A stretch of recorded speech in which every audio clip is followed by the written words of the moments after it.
Criciumense, advogado, vereador, deputado estadual, secretário de Estado da Educação. Meu convidado de hoje é o Luiz Fernando Cardoso, o Vampiro.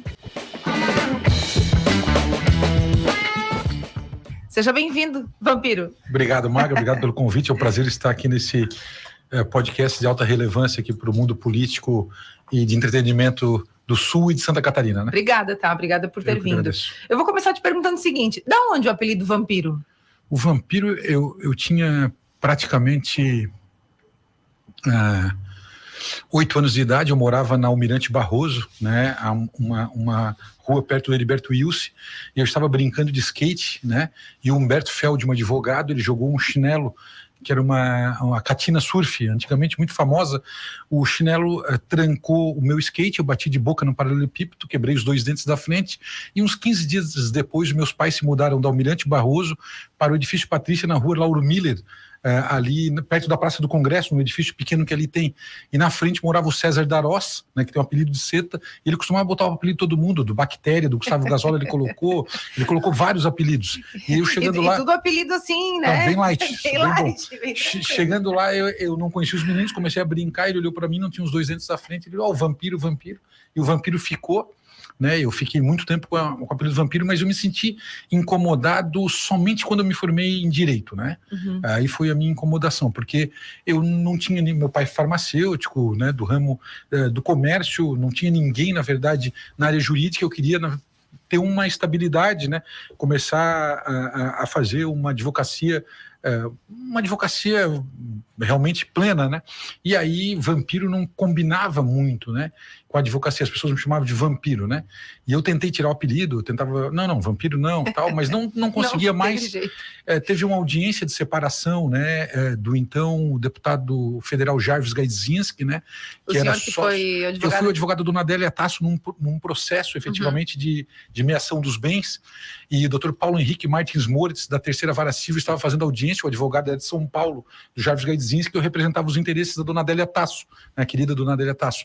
E no final da audiência, o doutor Paulo Henrique Martins Moritz, a gente tinha um relacionamento, ele olhou para o advogado de São Paulo e perguntou, Excelência, mais alguma pergunta? Daí o doutor, satisfeito. Aí ele olhou para mim, doutor Vampiro, mais alguma pergunta? E quando ele falou doutor Vampiro, eu digo, tá institucionalizado e vai Vampiro mesmo. Não vai ter, e não foi vai Vampiro, ter o que fazer. Na eleição também foi assim, né, Vampiro. De fato, atrapalha, sabe, porque coruja, periquito, não tem uma lenda envolvendo, né, mas o Vampiro tem algumas casas que eu entrei, principalmente do evangélico mais raiz, né, ele de fato, ele sentia um pouco de resistência ao vampiro. O que é o vampiro? Sugador, sanguessuga, vai sugar o nosso dinheiro, vai sugar, enfim. Então, uma série de interpretações que, ao longo do período, o Luiz Henrique da Silveira, né, que me impulsou secretário de Desenvolvimento Regional em período em 2010, né, quando eu me elegi vereador em 2008, em 2010 eu fui secretário de Desenvolvimento Regional, ele chegou para mim, né, e falou assim, Maga, Luiz Fernando, eu não aceito que te chame de Vampiro. Eu gostaria de falar para ti sobre isso. Eu não aceito esse apelido, eu não quero mais que fale sobre isso. E aí... que pressão. Isso, pressão. Aí eu fiz uma inauguração no Colégio Salete Scott de uma reforma, foi a primeira reforma minha lá na Içara, e nós saímos da Içara e viemos a minha posse no Criciúma Clube. E eu fiz uma posse muito pomposa, assim, com uma representatividade muito forte, cerca de 500 a 600 pessoas numa segunda-feira à noite, sabe, com o coral do Bairro da Juventude cantando, uma coisa muito legal. Só que quando saiu dessa inauguração lá da Escola Salete Scott, eu entrei dentro do carro dele, eu e ele, o motorista, o ajudante de ordens, o Eduardo, aí ele falou assim para mim assim, Luiz Fernando, horrível esse evento que foi feito agora. Aí eu, como governador, o que foi? Horrível, porque não tinha uma atração cultural e artística. Foi uma das piores que eu já fui. Eu fiquei muito sentido, ele vai dormindo, meio roncando. Foi uma porrada assim muito seca. Nossa. Assim, sem assim, meias palavras. Isso, entrou no carro e pum, deu. E a gente foi dirigindo. Quando chegou perto do Criciúma Clube, existia um congestionamento muito grande para chegar no clube naquele momento, né? Aí ele perguntou pro motorista, falou, por que não anda isso que tá acontecendo? Daí eu assim... Governador, é pessoal chegando para minha posse. Aí ele me olhou, e falou, que é tua posse? É o pessoal chegando para minha posse. Aí chegando lá, ele viu, obviamente, tudo aquilo, a classe empresarial de uma forma muito intensa, meios de comunicação, de televisão, foi muito prestigiada. Aí ele chegou assim: doutor Vampiro, pode ser chamado, não tem problema, tá tudo resolvido. Ele era muito habilidoso. Ele era muito habilidoso. Não, eu já tinha ficado preocupada, porque eu já comecei chamando de vampiro. Eu pensei, eu não ligo, não. Então tá bom. Deputado, eu vou te chamar de deputado, que eu fico mais à vontade assim. Perfeito. Na última eleição, o senhor não se reelegeu. O senhor já se recuperou daquele momento? Não, eu não me elegi. Né? Eu concorri. Não, isso, perfeito, não se elegeu, verdade. Estava candidato a deputado estadual, foi candidato a deputado federal, não se elegeu. Perfeito. Eu fiz uma campanha, na verdade, em 2012, né? Em 2012, desculpa, perdão, em 2014, uma campanha, né? Eu fui o primeiro suplente do MDB, mas o Eduardo Moreira, junto com o Raimundo Colombo, fizeram uma articulação política que eles colocavam muito os secretários deputados. Era uma tônica, né, do executivo de levar, obviamente, e fazer um comando nesse sentido. E eu tive a oportunidade de não só ser também deputado efetivo, como num momento muito importante da minha vida pública, ser em 2017 secretário de Estado da Infraestrutura, né? Foi super importante para mim. Em 2018 eu consegui a reeleição, daí sim, né, porque eu tinha me efetivado, não mais como suplente, mas com a eleição do Jean Loureiro eu fiquei efetivo, aí consegui minha reeleição. Em 2022 agora, de fato, nós fizemos um trabalho que eu considero um trabalho considerável, né, da educação. E eu tinha a expectativa de uma eleição. Na verdade, a gente acreditava que por esse trabalho permeado ao longo do período teria uma viabilidade eleitoral, mas isso não aconteceu, de fato é verdade, a gente tinha essa expectativa da eleição. Eu estou recuperado, eu acredito que Deus faz as coisas, na verdade, fecha uma porta e abre outra, ou fecha um tempo e abre outro tempo, né? Então eu no primeiro momento a gente fica baqueado. A minha mãe, que faleceu esse ano, sentiu demais, né? Ela foi na minha casa depois da eleição, quando acabou a eleição, ficou só eu e minha esposa, minha filha não estava em casa, e aí lá pela 11h30 da noite eu abri um vinho, o Delupo me deu de aniversário um vinho, né? Um vinho relativamente caro, né? E ele escreveu assim no meu aniversário, dizendo o seguinte: abra numa data especial. E aí eu perdi. Vou fazer chorar aqui, deputado. Eu perdi a eleição, eu falei, não tinha mais. Eu olhei para aquilo tudo, eu falei, dá esse vinho aqui, muito amargurado, né? Eu vou abrir uma coisa boa para tomar uma coisa boa. Isso chegou a minha mãe, e a minha mãe chegou e falou uma coisa para mim que senti muito, assim, sabe? Ela falou: nossa, eu perdi o teu pai e não senti tanto quando eu senti na tua eleição. Então, aquilo me marcou muito mais que a própria derrota, porque instiga isso a tu ter um pouco de revolta. Por que eu não fiz mais? Ou por que eu não apostei em outras pessoas? Ou por que enfim, por que não teve uma aprovação um pouco maior da cidade? Pô, Vampiro, tu ajudou isso, tu ajudou aquilo. Nós fizemos um trabalho, e se eu falar aqui de Criciúma, eu vou falar de Criciúma para mim não estender, né? O SEDUP, quanto tempo travado que não saiu, uma obra de 22 milhões de reais, está lá em andamento, a primeira etapa está saindo, o próprio 8 milhões por cento das clínicas da Unesc, próprio 5 milhões para a PAI, que está em obra também, e tantas outras ações que a gente ajudou a articular, a sair do papel efetivamente, como a quarta etapa do anel de contorno viário, o projeto da extensão da via rápida que nós pagamos, enfim, teve uma série de ações que a gente ajudou, intercalou com o governador Moisés, e chega no momento, não vem aquela receptividade de votos. Faz parte do processo.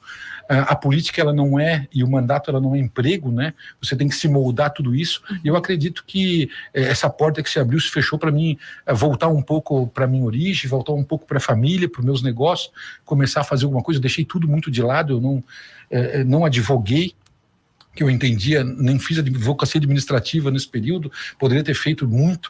Eu liquidei em 2021 6,7 bilhões de reais, eu liquidei e assinei. Meu CPF está lá em 6,7 bilhões de reais assinado com o meu CPF. Isso é uma responsabilidade muito grande, de coisas que tu nem sabia que tu... Sabe, então, tipo assim, depois que eu paro e olho e faço uma reflexão, nossa, que responsabilidade.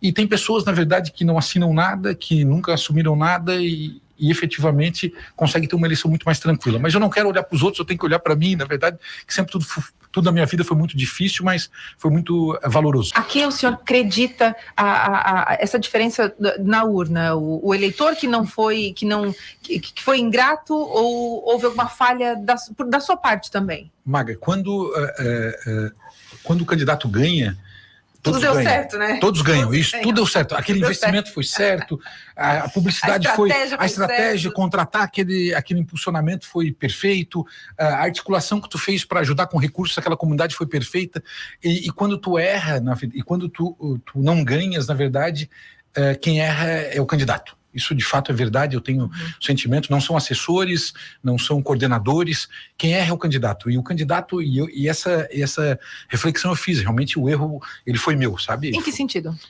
Sentido em vários, eu pensei muito nos outros e pouco em mim. Eu fiz uma campanha, eu fiz uma gestão em 2021, por exemplo, que eu não quis fazer crédito para minha pessoa de entrega de notebooks, de tudo, eu não fazia nada amarrado, nada de aumento do salário dos professores, eu nunca fiz uma conversa que pudesse propiciar apoio político, mesmo ajudando as comunidades, ajudando os líderes e políticos ou outros deputados, na verdade. Então, essa falta de amarração, de repente, foi minha, achar que as pessoas iam votar pelo trabalho que tu fez. Então, o erro, efetivamente, analisando, ele foi todo meu, sabe? Se eu fosse voltar na minha candidatura depois de passar pela Secretaria de Estado da Educação, ele foi meu. Algumas pessoas não entenderam também a virada de chave que houve com o Moisés, que eu fui a favor do impeachment dele no primeiro momento. Mas eu ia perguntar isso agora, porque o senhor deu um voto contundente, eu estava lá, inclusive, no primeiro afastamento, que levou ao afastamento do ex-governador Moisés. Perfeito. E o senhor disse que o senhor tinha convicção que ele tinha envolvimento naquele caso dos respiradores. Depois Não. Desculpa, deixa eu fazer a correção.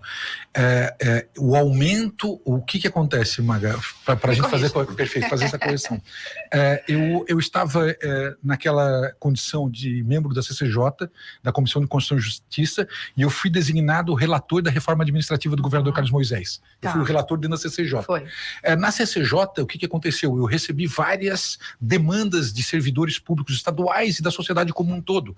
Isso vem, uma coisa muito natural e normal. Aliás, o maior cliente do deputado é o servidor público e funcionalismo público. Eles ficam muito lá, efetivamente, com uma maneira justa, querendo equações, eu não estou fazendo nenhum tipo de comentário, mas isso é muito forte. E eu os atendi, esses procuradores, que existia um desequilíbrio em virtude de um grupo entrou com uma ação judicial, recebia X, e outro grupo que não tinha entrado com ação judicial recebia menos X. Ou seja, havia um desequilíbrio ali. Desequilíbrio, perfeitamente. E isso só poderia ser arrumado através de uma lei ordinária. Não teria como entrar com uma ação.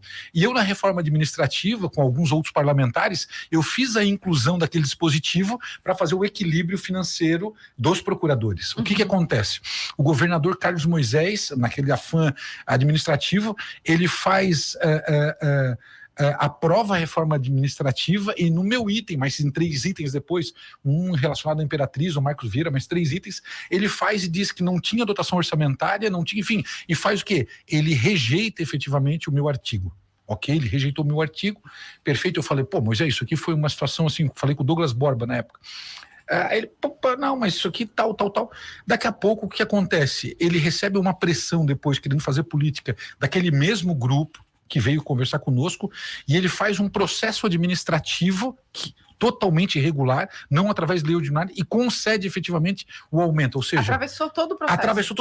Estava tudo legalizado, e ele fez o seguinte, ele fez um veto... Para depois fazer uma cagada. Uma cagada jurídica depois fazer. Eu falei, e aí, dentro daquela concepção, é o seguinte... E essa cagada deu... Como é que é o nome dele? Que ele entrou com ação, com processo... aquele que era procurador, não sei, esqueci o nome dele, que é bem famoso, foi candidato a deputado, eu acho agora, que foi o autor do processo de impeachment. Esqueci o nome dele agora. Bem famoso, enfim. É um que eu não cito o nome. Isso, perfeito. Ele entrou, e aí eu fui o relator e fez o meu voto muito contundente, alegando efetivamente o seguinte, que ele sofreu a pressão administrativa e fez pelo método errado. Então isso, perfeito. O que acontece? Ele queria falar muito comigo, eu não conversei com ele naquele período. Acabado o período eleitoral, eu dei o voto, fui dormir em Balneário Camboriú, cheguei 3 horas da manhã em Balneário Camboriú, minha família estava lá, dormi lá. No outro dia de manhã ele me ligou e disse, Vampiro, nós podemos conversar? Eu queria conversar contigo, tu já votou, agora vocês já votaram, tu já fizeste... Mas o voto foi para dizer que ele tinha que ser afastado, porque... Tinha que ser impeachmentado, perfeitamente. Isso. E aí depois eu falei assim, Vampiro, agora eu quero recompor o que passou, tu já fizeste teu voto, não quisesse conversar comigo, ele veio até a minha casa, né? Um dia ele veio até a minha casa, a informação deu que ele estaria vindo à minha casa, eu fui para Gramado, ele me ligou, Vampiro, tá onde? Eu estava em Gramado, então ele queria muito falar comigo antes desse meu voto e eu não falei com ele. Depois daquele período que ele nos procurou, eu era líder da bancada do MDB também, e aí eu comecei uma aproximação, efetivamente, né? E a aproximação entrou dentro dessa articulação política, efetivamente, a sustentabilidade no segundo processo de impeachment, que era dos respiradores, ou de algo nesse sentido, e também a participação do governo. Daí eu fiz parte, sim, assumo tudo isso que foi feito parte, tanto é que nós colocamos alguns secretários, eu próprio virei secretário de Educação, e nós fizemos efetivamente uma articulação política que foi bem para o estado de Santa Catarina, acredito eu, porque além da governabilidade a gente conseguiu avançar muito em obras e pautas super importantes para a região. O senhor se arrepende de ter mudado de opinião? Eram objetos diferentes as ações, né, dos processos. Moisés de... Mas, senhor, qual é a sua opinião a respeito o Moisés? O Moisés é um cara muito gente boa, sabe? Eu acho que ele fez uma boa gestão, mas ele tem uma teimosia. Eu sempre digo uma coisa, eu gostava do Moisés tomando cerveja. Ou vinho, ou qualquer outra coisa. Mas o Moisés, de vez em quando, ele emburrava. Era teimoso, ele emburrava em umas coisas, depois ele emburrava. Depois lá ele virava a chave, só que daí o desgaste já tinha todo acontecido, entendeu? Se ele fosse um pouquinho mais maleável dentro desse processo político, acredito que ele teria conseguido muito mais êxito. E essa situação também de ser eleito pela onda Bolsonaro, né? Eu nunca fui eleito pela onda do Bolsonaro, apesar de ter votado em todas as oportunidades que o Bolsonaro foi. Aliás, eu só dei um voto na minha vida pro PT, que foi pro Chico Baltazar, que era candidato a vereador, e ele deu um voto para mim na eleição da OAB, né? Eu fui candidato à OAB, perdi a eleição, ele voltou em mim, eu falei, eu vou te recompor o voto. Vai ser o único voto que eu dei no petista foi do Chico Baltazar. Eu falo para ele, brinco, não votei mais nenhuma oportunidade e votei sempre no Bolsonaro, mas ele ter desgrudado do Bolsonaro e achado que a eleição teria partido dele, da sustentação dele, aí eu acredito que esse foi o erro, e aí esse erro refletiu também para as outras pessoas. Vocês mantêm contato ainda, deputado? Eu não mantive mais contato com ele. Eu, aliás, tenho mantido poucos contatos políticos, entendeu? Eu sempre digo, e eu tenho lido feito algumas leituras, né, me voltado para isso, e tem um momento que eu tô vindo aqui agora, mas eu fiz uma escolha de 6 meses não falar com ninguém, não participar de ato público, não fazer, só alguma coisa que estritamente, não porque, não posso ir, mas, o lançamento só se, tipo, tem que ir lá, mas dá um tempo, porque nós temos que respeitar a decisão da urna, ela é clara em relação a esse processo, e eu estou na condição de suplente. O suplente do deputado federal, de 60 mil votos, é expressivo, é importante, eu reconheço isso, de fato é verdade, mas você tem que entender a sua condição, que é de suplência, né? A de suplência, eu sempre digo uma coisa, quando o prefeito entende que o vice-prefeito entende que o prefeito é o prefeito e o vice-prefeito é o vice-prefeito fica na sua mera expectativa, fica ali sentado. Não são dois cargos, isso, né, o prefeito, igual. Isso, Mago, o prefeito fala assim, tu pode ir lá me representar hoje? Daí fala assim, hoje eu vou. Não queira competir, e às vezes a mulher do prefeito briga com a mulher do vice-prefeito, porque a mulher do vice-prefeito quer aparecer mais que o prefeito. Então, enfim, essa condição que as pessoas têm que entender, que é o seguinte, então o suplente, o vice, ele tem que ficar na mero expectante. Quando chamado, plantel, estou pronto. Mas eu estou na condição de mero expectante. Mero expectante, mas o senhor volta para a política, volta para deve ser candidato novamente. Como é que está o seu planejamento político? Porque... Surgiu um boato que eu ia ser candidato a prefeito de Balneário Rincão, depois surgiu um boato que eu ia ser candidato a prefeito de Sara. Não procede? Não procede nenhum dos dois. Nenhum desses. A verdade, o Rincão eu fui muito bem votado sempre com o Jairo, né? Tem um apreço muito grande. Sara também eu sempre fui muito bem votado, né? São 2 municípios que eu tenho uma proximidade forte, mas eu efetivamente não penso em ser candidato nem em Criciúma, né? O partido que já tem um pré-candidato definido, que eu respeito e acho que merece também ser a sua posição. Eu sempre critiquei muito aqueles que sempre ficaram dono da bola e dono da vez. Eu acredito que o Paulo foi um vereador já de 2, 3 mandatos, já 4 mandatos, então ele querer essa condição, a gente tem que respeitar. Acredito que a política, assim, você se colocar nos lugares adequados, e eu digo, Paulo, vai em frente, faz a articulação que tu ache possível dentro do partido nesse momento, acho que isso é importante. Ele está construindo, e eu acredito, dou o maior apoio nesse sentido, eu acho isso interessante, mas eu estou na condição agora de mero expectante, né? O nosso mandato de suplente, ele vai até 2027, né? Nesse momento a gente não tem uma expectativa de assumir no Congresso Nacional, mas a política, ela dá muitas voltas. Em pouco tempo, né? Isso, tenho 24 ainda, tenho 25 e tenho 26, entendeu? Então eu tenho tempo para mim. Então eu estou procurando hoje voltar um pouco mais para minha condição de vida familiar, de vida também um pouco mais espiritual, certo? E um pouco mais também pensando em mim, na minha sobrevivência financeira, de futuro, né? Eu acho que é isso que é um momento assim importante. E eu sempre preguei muito que a política não pode ser emprego, né? Tem muita gente que passa do pai pro filho, do filho pro irmão, do irmão pro cunhado, pro pai, do tio vó, do tio da avó. Meus pais morreram menos de um ano, né? Mas eu nunca tive na minha família nenhum político, nem para cima nem para baixo. Nunca tive nenhum político. Então a minha vida eu tendo que me virar, não tive nenhuma herança de pai, eu tenho uma herança política, não tenho isso aí, na verdade.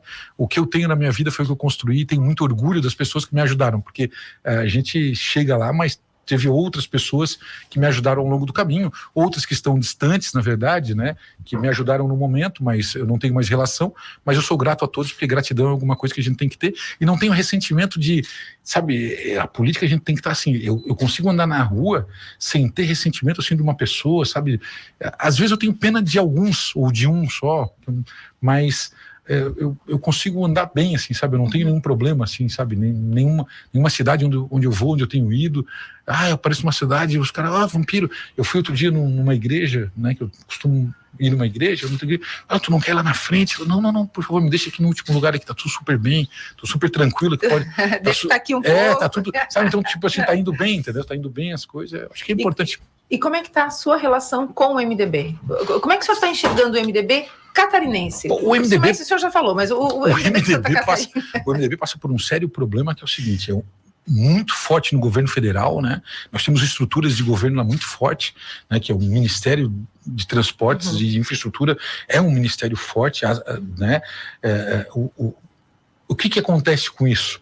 Só que forte em Brasília, forte no país, mas não consegue ser forte em Santa Catarina. Por quê? Porque existe uma resistência muito forte, né, da ideologia do bolsonarismo. Então, a direita aqui é muito forte. Então, tu não consegue fazer uma votação lá. Por exemplo, tu faz uma votação lá, tu aterriza no aeroporto ali, Ciro Luz. Aqui a realidade é outra. Existe um clima muito forte da direita, né, liberal, que eu acho importante. Eu também sou não radical, né, era liberal. Só que aqui tem uma condição muito forte. Então, os deputados hoje eles estão muito articulados em Brasília, só que chega em Santa Catarina, fica um cenário realmente complicado. Eu acredito que isso vai despressurizar num certo momento e vai poder efetivamente, o Chodini, que é o presidente do partido, que tem uma ótima relação em Brasília, ele tem uma relação de poder muito forte, que vai ajudar muito Santa Catarina, Cobalcini também, o próprio Rafael Pizente, que entrou na última vaga, mas ele trabalhou muito tempo em Brasília com Peninha. Então, é uma bancada relativamente experiente, só que não consegue trazer um reflexo para dentro, né? Vai trazer obras importantes, como o ministro já veio, mas todo mundo meio acanhado, que Santa Catarina realmente é um... O senhor acha que eles têm medo dessa briga ideológica com o bolsonarismo? Isso está muito forte, isso aqui, né? Está muito forte. Daqui a pouco dá uma votação lá, tem uma fake news, daqui a pouco uma agressão, alguma coisa nesse sentido. Está muito difícil, assim, sabe? Acredito que isso vai despressurizar, porque, com todo respeito, eu votei no Bolsonaro, mas repudio muitas das falas dele, né? Eu vinha nas quintas-feiras da Assembleia, às 5 horas, escutando algumas entrevistas dele, e eu sempre fiquei muito perplexo com algumas falas, né? Eu sempre digo que o Bolsonaro me representou muito quando ele foi no velório da rainha, que ele e a Michelle fizeram efetivamente uma representatividade de um presidente fora do Brasil. Sem ideologia, um cara presidente fora do Brasil. De outra ordem, quando a gente ouvia falar aqui, nossa, muita coisa. O Lula também, meu Deus do céu, nunca vi um homem para falar tanta asneira. É uma coisa impressionante. Mas o Haddad está indo bem, o mercado financeiro está começando a gostar, expectativa de juros baixando. Eu acho que isso vai se equilibrar, porque eu estou gostando muito, sabe de quem? Do Tarcísio. Porque o Tarcísio teria está se destacando. Isso. Ele teria 1000 motivos. E eu vou te dizer uma coisa para ti, até um conselho que eu daria para o Jorginho. Para de falar do outro governo. Boa, deputado. Pare de falar do outro governo. Deputado. O Tarcísio teria 1001 motivos para ficar falando de 1001 motivos para ficar falando. Teve o Dória antes dele. Ele teria muito. Ele está dizendo assim: ó, cada um que passa constrói. Ninguém é dono do poder. Cada um que. Eu passei na Secretaria de Educação, mas construí. Quem passou lá antes, Natalino, Gildo Volpato foi adjunto, construiu uma. Pedra agora está construindo uma nova. As pessoas constroem, entendeu? Não adianta querer ficar fazendo uma gestão para destruir aquilo que foi. A coisa não acaba, não acaba. E o Jorginho não é dono do governo, ele vai passar. Moisés não foi dono, o Raimundo não foi dono, o próprio Luiz Henrique não conseguiu ser dono. Então, essa paternidade não vai acontecer. Então, tipo assim, acho que seguir o exemplo do Tarcísio seria muito bom. Olhe para frente, tire o retrovisor, coloque um para-brisa, limpe bastante e Santa Catarina ao rumo certo. Eu ia perguntar, já que o senhor fez uma análise do governo federal, eu ia perguntar justamente isso. O senhor já deu uma pincelada, mas eu quero te ouvir mais sobre que análise o senhor faz mais aprofundada do governo Jorginho. O Lula é um poeta de boca fechada. Pô, ele cada fala, sabe, tudo tá estabilizando, Maga. Aí ele vem e faz uma fala, sério, ele viaja, tem que deixar ele viajando, mas tem que deixar ele viajando sem falar. Ele viaja com a Janja, fazer compra, viaja, vai pra praia. Mas, pô, daí ele fala, sabe, de vez ele fala uma coisa coerente. Eu sei, o Bolsonaro, uma pessoa falou uma coisa pra mim, o Bolsonaro, ele ganhou a eleição e só queria falar pro público dele. De vez falar pra mim, que votei nele e não sou o público dele ideológico, radical. O Lula ganha a eleição só quer falar pro público dele, pô, as coisas meio absurdas, mano. O Lula tá tentando usar uma estratégia do Bolsonaro. Isso, né? falar pro mesmo público. Mas só que mas o brasileiro somos nós, entendeu? Então, pô, todo mundo, né? Todo mundo. Pô, eu ganhei, tá certo, eu ganhei com essa turma aqui, mas essa turma aqui também é minha, vamos lá, o que precisa aqui, vamos fazer a condição aqui, esse aqui tá indo bem aqui, vamos, sabe, o Tarcísio tem dado, na verdade, o Tarcísio, eu vou te falar assim, o Eduardo Leite, eu tenho gostado muito, sabe, da gestão do Eduardo Leite, da forma como ele se comportou na eleição, o próprio Ratinho, na verdade, que o Ratinho eu tive contato quando fui secretário, com os secretários do Ratinho, do Eduardo Leite, né, o perfil do Ratinho um pouco mais, assessoria muito forte, mas os caras que estão voando, né? Isso, mas, ô Maga, mas eles não falam do que passou, entendeu? Verdade. Eles não falam, o Beto Richa. Não, o Beto Richa passou, foi o tempo dele. Verdade. Entendeu? Eu acredito que se o Jorginho tivesse esquecido um pouco mais e focado como o Tarcísio, assim, vamos lá, o que ele vai inaugurar aqui? Ele vai inaugurar a quarta etapa, vai inaugurar a beira-mar do Balneário Rincão, ele vai inaugurar um monte de coisa, um monte de ações importantes, estratégicas aqui, e vão ser dele, vai ser do mandato dele. Ele que vai assinar, ele vai assinar, ele vai aparecer na foto. Então não te preocupa com isso, o outro tá lá, já passou, se o outro quiser votar, que vai remar, vai trabalhar. Então, tipo assim, acredito que uma gestão hoje moderna, a população quer alguém que faça o quê? A perspectiva de olhar para frente, de potencializar aquilo que tá bom, de ampliar aquilo que tá bom, fazer as correções necessárias, mas achar efetivamente os ajustes, sabe, assim, sabe? Aí fica o Moisés grava um vídeo, parou a obra aqui, a obra tá parada aqui, isso aqui é desperdício de dinheiro público. Claro, porque deu mas para o que você tá indo? Sabe, tipo assim, para o que você tá indo? Os prefeitos estão fazendo obra ruim ou errada? Então, sabe, então, tipo assim, acho que o Jorginho está fazendo uma gestão relativamente boa, não vejo assim, sabe, não vejo um sobressalto, mas também não vejo nada normal e natural dentro do processo, né? Mas só que se a gente analisar que é passageiro, né?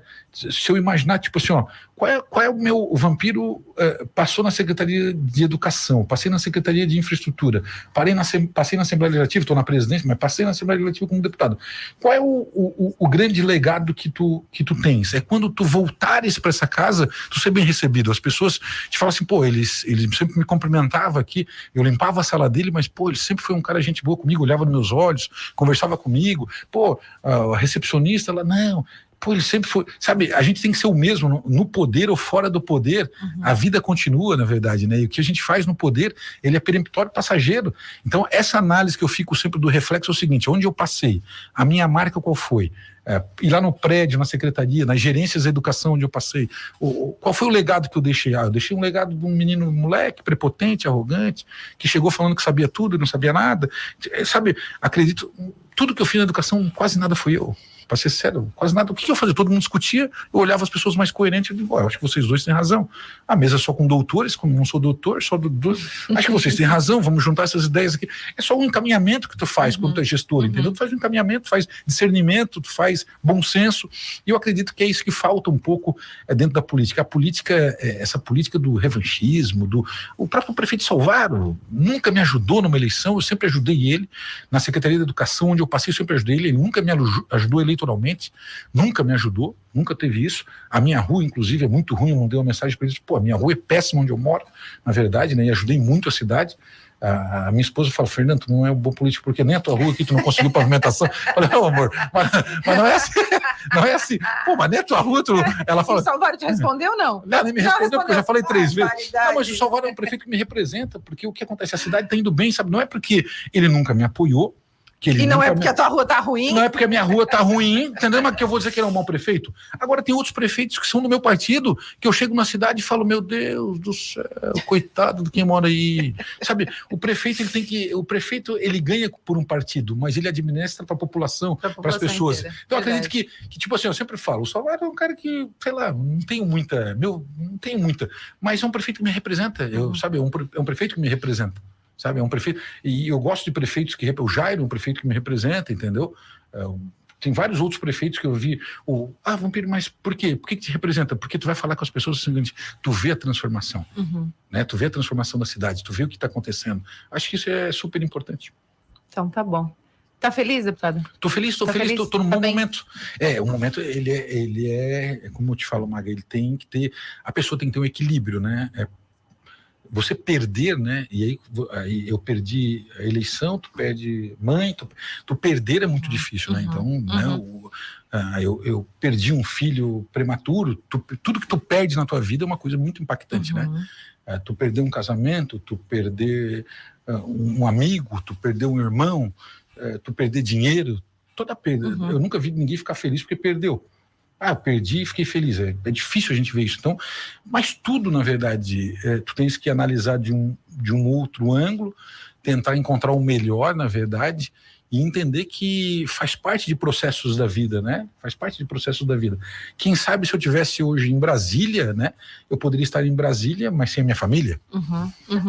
Mas por que tá falando isso? Não tô falando isso porque, na verdade, Deus sabe o que faz, entendeu? Então, será que eu estava 17 anos com um mandato como secretário, fui secretário da Criciúma Trans, vereador, secretário de Desenvolvimento Regional, deputado estadual, secretário de Infraestrutura, deputado estadual, secretário de Educação.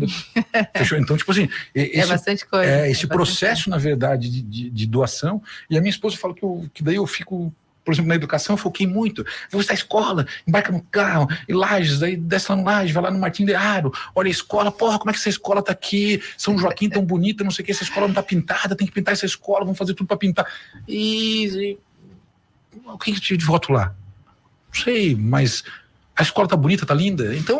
Valeu a pena, então. Valeu a pena. Quando eu entro numa escola que tá toda reformada, tem um monte de coisa ruim, vai ver, tem muita coisa boa, é o desafio, né? A gente fez muito em um ano. Claro que estão 1.068 escolas, é uma imensidão de escolas, muita coisa sucateada, muita coisa antiga, mas há uma evolução e tem tudo para esse novo secretário, para esse novo governo evoluindo. A gente precisa de evolução. Esse é o processo, evolução e menos retrovisor e mais para-brisa. Então tá bom. Obrigada, viu? Maga, eu que agradeço a oportunidade. Achei sensacional. Depois de um tempo aí meio... Te tirei da toca. Me tirasse da toca, literalmente. Mas é verdade, é um processo. Eu tenho ido na Assembleia, né? Eu vou, né? Daqui a pouco eu vou amanhã de manhã eu vou para Florianópolis. Eu tenho ficado lá em Floripa, terça e quarta-feira. Mas eu tenho procurado ficar um pouco mais, né? Falo com o Mauro, almoço na bancada, fico lá na presidência, mas eu tenho ficado um pouco mais assim... tem um evento de... sabe, antes a gente tinha que ir em todos os eventos porque era muito obrigatório, sabe, muito obrigatório, tem esse final de semana, tem festa de São Cristóvão, importante, caminhoneiro, vou ficar com a minha família, vou descansar férias, um pouco, tal. Então, são processos da minha pequena, são processos que o teu pensamento fica diferente. Isso é importante, mas prazer de estar aqui, parabéns pelo trabalho, né, de todos vocês, na verdade, mas principalmente teu, que foi uma guinada muito forte. Hoje no meio-dia, eu estava almoçando em Cocal do Sul, a pessoa me perguntou, eu falei, cara, tu é de Cocal, né? Eu sou de Cocal, nasci em Cocal. Nasceste em Cocal? Não, eu morei em Cocal, não nasci em Cocal, mas morei lá minha vida inteira. Teus pais... De Cocal, É lá, né? É isso? Falou, vamos ser Cocal, eu vou lá na Maga. Não, a Maga aqui de Cocal, não sei o que, teve uma evolução grande, né? Rápida, né? Eu falei, não é só aqui no Sul, não, em Santa Catarina também. Já conheceu, dá um baile. Mas beleza, um abraço a todos. Obrigada mesmo. Obrigado. Esse foi o doutor Vampiro, ou o ex-deputado estadual Luiz Fernando Cardoso, o nosso criciumense aqui, que também passou por esse episódio do Ninguém Morre de Tédio, que já está disponível no YouTube e no Spotify. A edição desse episódio é da dona Clara Vasconcelos. A produção e a apresentação comigo, Maga Estopassoli. Semana que vem a gente está de volta. Até lá!